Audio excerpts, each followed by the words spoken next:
Uyat podvaliga tushuvchi zinapoya. 5 bosqich. Uyat kamdan kam hollarda baland ovoz bilan namoyon bo'ladi. U ko'pincha hayotni sezilmas tarzda tashkil qiladi. Qanday qarorlar qabul qilinadi, qanday odamlar tanlanadi, nimadan qochiladi, nimaga intilinadi. Metafora. Pastga, podvalga tushib boruvchi zinapoya. Birinchi bosqichda yorug'lik bor, havo toza, uyat deyarli sezilmaydi. Qanchalik pastga tushilsa, shunchalik qorong'u, kislorod kamroq, inson o'z hayotdan shunchalik uzoqlashadi. Eng past bosqichda inson uyatni his qilmaydi.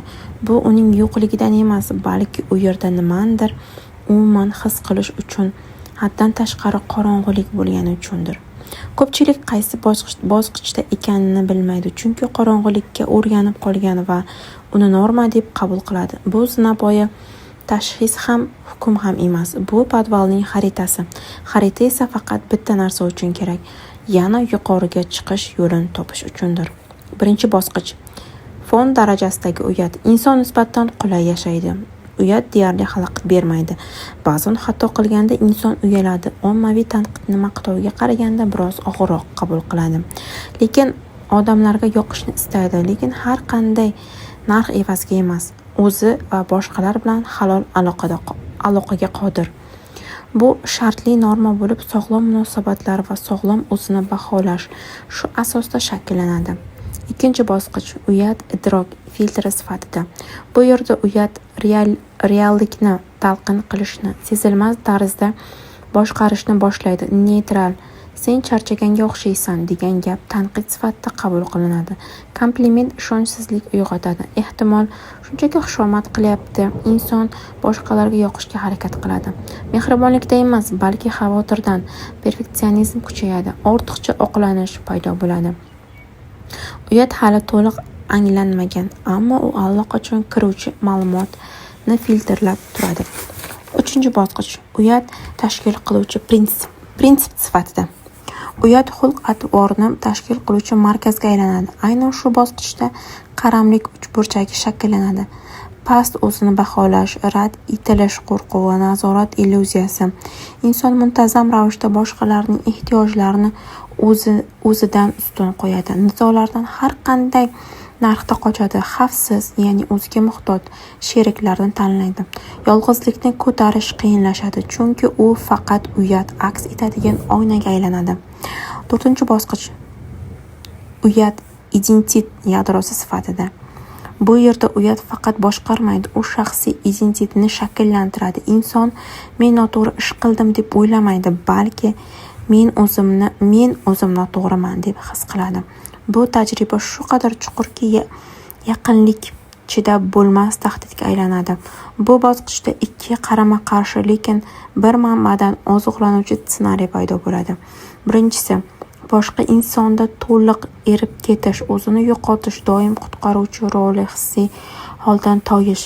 Ikkinchisi esa qattiq zirh, yopilish, yaqinlikdan qochish, o'zimga yetaman degan ko'rinishdagi, aslida esa himoya mexanizmi bo'lgan mustaqillik. Har ikkala holatda ham ichki haqiqat bilan yuzlashmaslik usulidir. 5-bosqich. Chidab bo'lmas uyat. Bu yerda uyat shu darajada kuchayadiki, psixika uni to'liq siqib chiqarishga majbur bo'ladi. Aks holda normal faoliyat imkonsiz bo'ladi. Aynan shu yerda narsistik himoya mexanizmlari shakllanadi. Grandiozlik, boshqalarni qadrsizlantirish, xatolarni tan ololmaslik, eng kichik tanqidga nisbatan keskin g'azab. Paradoks shundaki, narsistik odam uyatsizlik ko'rinadi, lekin bu uning uyati yo'qligida emas, balki u bilan bir soniya ham to'g'ridan-to'g'ri kontakt qilish mumkin bo'lmaydigan darajada kuchli ekanidan. Bu uyatning yo'qligi emas, balki uning maksimal darajada to'plangan va maksimal darajada himoyalangan holatidir. Hech kim doimiy ravishda faqat bitta bosqichda yashamaydi. Masalan, ish muhitida inson ikkinchi bosqichda barqaror bo'lishi mumkin, ammo yaqin munosabatlarda 4-bosqichga tushib ketishi mumkin. Charchoq, stress, yo'qotish, bularning barchasi vaqtincha pastga tushishga olib keladi va bu normal holat. Uyat bilan ishlash 5-bosqichdan birinchisiga sakrash emas, bu asta-sekin barqaror ravishda bir pog'ona yuqoriga ko'tarilishdir. Bu jarayon har doim bir xil nuqtadan boshlanadi. Inson birinchi marta o'z his-tuyg'usini aniq nomlaydi va bundan yemirilmaydi. Oddiy xushmuomalalik bilan hamma va har kimga yoqishga bo'lgan og'riqli xohish o'rtasidagi farq. Bu farq qilgan amalingizda yoki xulq-atvoringizda emas, balki sizning motivatsiyangizda va bu ishdan keyin hissiy holatingizda yashiringan. Xushmuomalalik bu boshqa insonga va o'zingizga bo'lgan hurmatga asoslangan tanlovdir. Ammo yoqish, urinish, ugajzeniya bu rad etilish qo'rquvga asoslangan majburiyatdir. Meni rad etmasligingiz uchun o'zimni ich-tashqarimga ag'darib bo'lsa ham sizga yoqishga harakat qilaman. Shu jumladan sizda taassurot qoldirishga urinaman degan tuyg'u bu.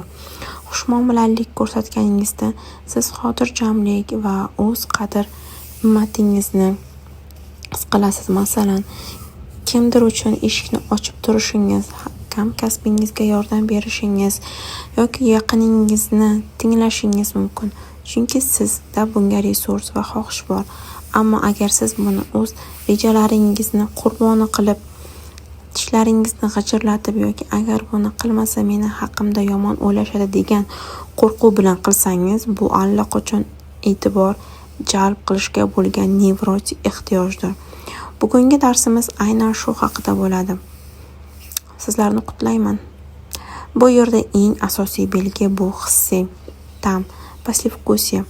Xushmuomalalik aktidan keyin siz bu haqda unutasiz. Siz xushmuomalalik qildingiz, yordam berdingiz, qo'llab-quvvatladingiz va keyin buni esdan chiqardingiz. Ammo yoqishga urinishdan keyin ichingizda ko'pincha og'irlik, o'zingizdan yoki o'sha insondan g'azablanish qoladi. Yana bo'shliq hissi ham qolishi mumkin. Yoqishga urinuvchi inson tanqislik, defitsit holatidan harakat qiladi. Meni qabul qilishlari uchun buni qilishim shart. Aks holda meni rad etishadi. Xushmuomalalik esa inson ortiqchalik, isbetik holatdan harakat qiladi. Men buni qila olaman, chunki bu mening qadriyatlarimga mos keladi. Men buni qilishga tayyorman. Agar siz birovning iltimosini rad etishni falokat deb bilsangiz, go'yo rad etsangiz dunyo ustun bo'lib ketadigandek tuyulsa, bu xushmuomalalik ham mehribonlik ham emas. Bu boshqalarning bahosiga qaramlik deb ataladi. Bo'ldi, davom etamiz. Nima uchun kimdir mendan norozi bo'ladi? Nima uchun kimdir mendan norozi deb o'ylasam, o'zimni jismonan yomon va xavotirli his qilaman. Aytgancha, bu dars qanday qilib hammaga yoqish vasvasasidan qutulish mumkin deb nomlanadi. Bu darslik aynan shu haqida. Ko'p g'oyalar yangradi va hali yangraydi. Ulardan biri albatta foydali bo'ladi. Bu juda ajoyib. Yo'q bo'lsa yo'q, hech bo'lmaganda darsni o'qib vaqtni foydali o'tkazish mumkin-ku, to'g'rimi? Men hozir shalvarda o'tiribman. Ha, siz nima deb o'yladingiz? Yo'qmi, shalvarmi? Ishqalab vaqt o'tkazib o'tiribman. Xo'sh, nima uchun kimdir mendan norozi bo'lsa, hatto jismoniy darajada yomon va xavotirli bo'lib ketaman. Bunday holatda sizning jismoniy reaksiyangiz yurak urishining tezlashishi, terlash, tomoqdagi tugun, bu miyaning qadimgi bo'limlari ishidir. Ular ijtimoiy rad etilishni hayotga tahdid deb qabul qiladi. Ming yillar oldin qabiladan haydalish muqarrar o'limni anglatardi. Bugun esa boshlig'ingiz qo'shin chimirsa yoki tanishingiz xabaringizga 5 daqiqa ichida javob bermasa yoki podyezd oldidagi o'rindiqdan o'tirgan qo'shni sizning paltongizdan norozi bo'lib g'uldirlasa, sizning qadimgi miyangiz xuddi yirtqichni ko'rgandek kuchli xavotir signalini beradi. Inson ko'p hollarda real dunyoda emas, balki o'zi tasavvurlari dunyosida yashaydi va voqealardan emas, balki ko'zguda ko'rayotgan maxluqdan azob chekadi. Organizmingiz ur yoki qoch reaksiyasiga tayyorlanib, kortizol va adrenalinni fontan kabi otib chiqaradi. Ammo muammo shundaki, hozir zamonda boshqalarning noroziligi real xavf emas, shunchaki ijtimoiy noqulaylikdir. Siz boshqa bir insonga bolalikdagi o'zingiz bog'liq bo'lgan kattalar qiyofasini proyeksiyasini qilyapsiz. Agar o'shanda kichkina bola yoki o'spirin bo'lganingizda ota-onangizning noroziligini, xavfsizligini yo'qotish va dahshatini anglatgan bo'lsa, hozir 40 yoshda oshgan katta bola bo'lganingizda boshqasining noroziligi hayotingizga tahdid solmaydi. Lekin psixika inersiyasi bo'yicha o'sha eski dahshatli ssenariyni ishga tushirib yuboradi. Bu yerda tushunish muhimki, bu hech qanday instinkt yoki sezgi emas. Bu xavfsizlik tizimining soxta trevogasidir. Tasavvur qiling, ichki yong'inga qarshi tizimingiz bor va u shunchaki yoqilgan chiroqning issig'iga hamma joyni ko'pik bilan to'ldirib tashlaydi. Vaholanki chiroq shunchaki xonani yoritib turibdi. Uni qayta sozlash kerak. Shuning uchun kimdir mendan norozi deb o'ylasam, qadimgi miyam faollashadi va meni u hozir to'dadan haydashadi. Dahshatli narsa sodir bo'ladi va o'limga mahkum bo'laman deb o'ylaydi. Agar kimdir mening atrim yoqmagani uchun qoshini chimirsa, bu o'sha odamdan qutulish yoki uning ko'nglini olish uchun o'zimni ich tashqarimga ag'darib uzr so'rashim kerak degani emas. Mana shu bosqichda mashq sifatida shuni qilish mumkinki, men sizga ba'zan shunday qilishni taklif qilaman. Xohlasangiz qilasiz, xohlamasangiz yo'q. Qilsangiz bo'lardi.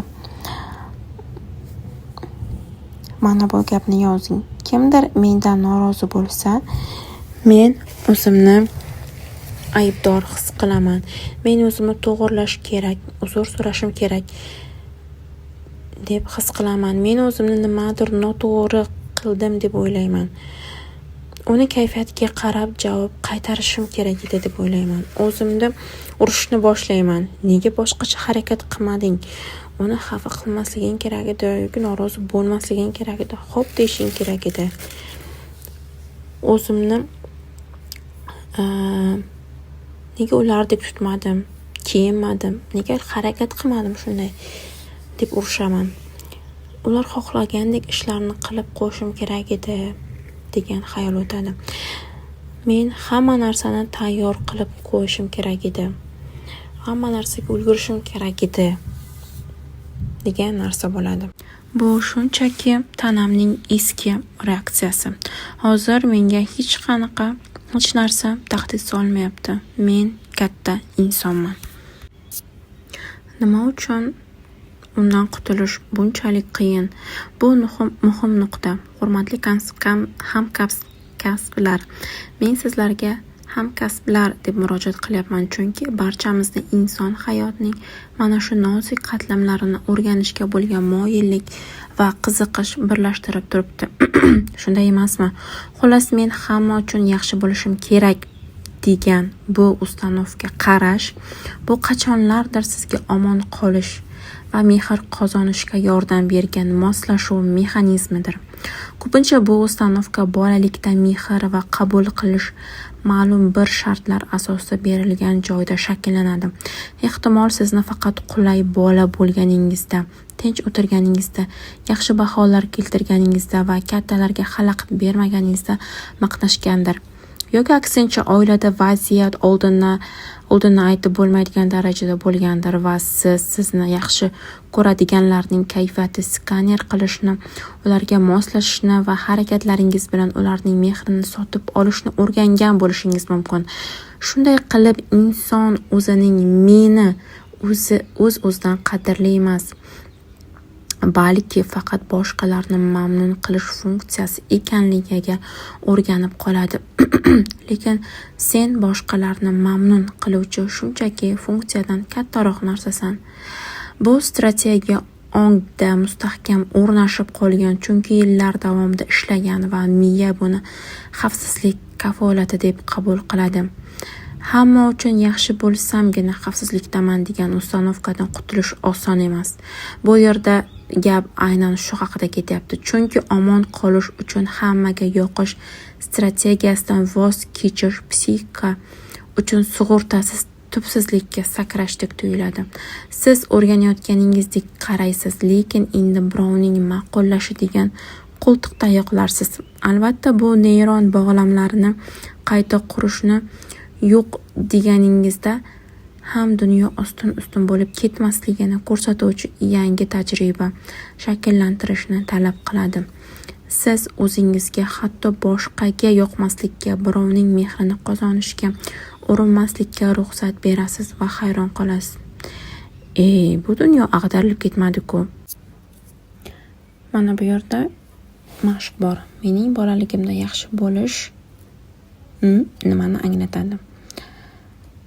Meni bolaligimda yaxshi bo'lish bu doim ishlarni qilib qo'yish vaqtida, uydagilardan ortiqcha narsa so'ramaslik, uni buni bering demaslik, borini yeyish, uyda bor narsani yeyish, aqlli qiz bo'lish, majlisda ham xo'p deb javob berish, yo'q demaslik, o'z fikrimni bildirmaslik, ko'p gapirib boshini og'ritmaslik, vaqtida osh-ovqatni tayyorlab qo'yish, tez o'rganib uni o'rganib sifatli qilish, ko'p savol bermaslik, ota-ona nima desa ham ularni ma'qullash va ularga gap qaytarmaslik. Bu strategiya o'shanda omon qolishimga yordam bergan, lekin hozir u menga xalaqit beryapti. Chunki men birovdan biror nima so'rashdan yoki savol berishdan qo'rqaman. Yo'q deyish men uchun juda ham qiyin narsa. Yo'q desam, xuddi o'zimni aybdordek qilishim kerak edi degan narsa bo'ladi. Sekin harakatlarim, xuddi meni qilgan harakatlarim, juda ham anaqalarim yo'qdek ko'rinadi, natijasi yo'qdek tuyuladi. Chunki men tez qilishim kerak, tez natija bo'lishi kerak, tez qilsam tez natija va tez sifatli bo'lishi kerak degan narsa menda juda kuchli. Kattalar faqat to'g'ri gapirishadi, ularga gap qaytarmaslik mumkin emas, ular faqat to'g'ri degan narsa bor. Nega men bu mavzuni bunchalik ta'kidlayapman? Inson ko'pincha omon qolish strategiyasiga o'rgatilgan. Hammaga yoqsam, xavfsizlikdaman. Kimdir mendan norozi bo'lsa, ichim ag'darilib ketadi. O'zingizda buni sezdingizmi? Har birimiz buni u yoki bu darajada o'zimizda topishimiz mumkin. Bu yerda asosiysi o'zingizni urishmaslik, o'zingizni ayblash kerak emas. Do'stim, sen o'tmishda o'sha paytda biliming, mahorating va ishonchingdan kelib chiqib, qo'lingdan kelgan eng yaxshi ishni qilgansan. Bu mashq o'zingni ayblash uchun emas, balki o'tmishingga hurmat ko'rsatish uchun kerak va o'zingga aniq ko'rsatib qo'yishing kerakki, bu eski strategiya, bu shartnoma endi ishlamaydi. Men sizdan bir nafas rostlashingizni, bo'shashingizni xohlayman. Keling yana bir marta aniq bo'lish uchun ichingizdagini chiqarib yuboring. Asl matndagi qo'polroq ma'noda yengillashib oling. Bo'ldi, men bugundan boshlab sizda taassurot qoldirishni to'xtataman. Tushunib yetdimki, bu ilgari ham hech qanday natija bermagan, hozir ham bermayapti va kelajakda ham bermaydi. Nafas rostlang, bo'shashing, yengillashib oling. Iltimos, bolaligimda yaxshi bo'lish ko'zga tashlanmaslikni anglatardi. Lekin u paytda bu omon qolish strategiyasi edi. Hozir esa u menga xalaqit beryapti. Chunki o'zimni ko'rinmas bo'lishga majburlab, men o'z hayotimda amputatsiya qilyapman. Ya'ni kesib tashlayapman. Men hamma uchun yaxshi bo'la olmayman.